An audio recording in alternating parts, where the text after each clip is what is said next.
জীবনে ঝামেলা যতই থাকুক, চিন্তা করলে বেড়ে যাবে, চুপ থাকলে কমে যাবে, ধৈর্য রাখলে শেষ হয়ে যাবে, আর আল্লাহর উপর বিশ্বাস রাখলে তা খুশিতে পরিণত হয়ে যাবে ইনশাল্লাহ। মানুষ দুটি সময় চুপ থাকে। নাম্বার 1, যখন সে অপরাধ না করেও অপরাধী হয়। নাম্বার 2, যখন সে অনেক কিছু বলতে চায় কিন্তু বলতে পারে না।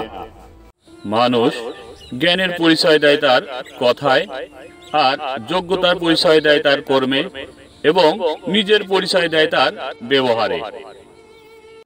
আপনি যে সৎ তা সব জায়গায় প্রমাণ করতে যাবেন না। যেখানে সততার মূল্য নেই সেখানে সততা দিয়ে আপনি কিছুই করতে পারবেন না। যৌথ পরিবার থেকে বিচ্ছিন্ন হয়ে একলা সংসারে হয়তো বিলাসিতা করা যায়, কিন্তু প্রকৃত সুখ কখনোই খুঁজে পাওয়া যায় না।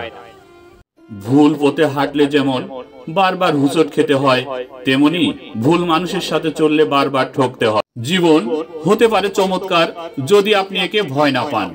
এর জন্য প্রয়োজন সাহস, কল্পনা শক্তি ও অল্প কিছু টাকা কড়ি। টাকার ঋণ একসময় পরিশোধ করা যায়, কিন্তু দুঃসময়ে যারা পাশে থাকে তাদের ঋণ কোনোদিনও শোধ করা যায় না। 3 ধরনের মানুষের অহংকার বেশি। নাম্বার 1, বেশি শিক্ষিত হলে।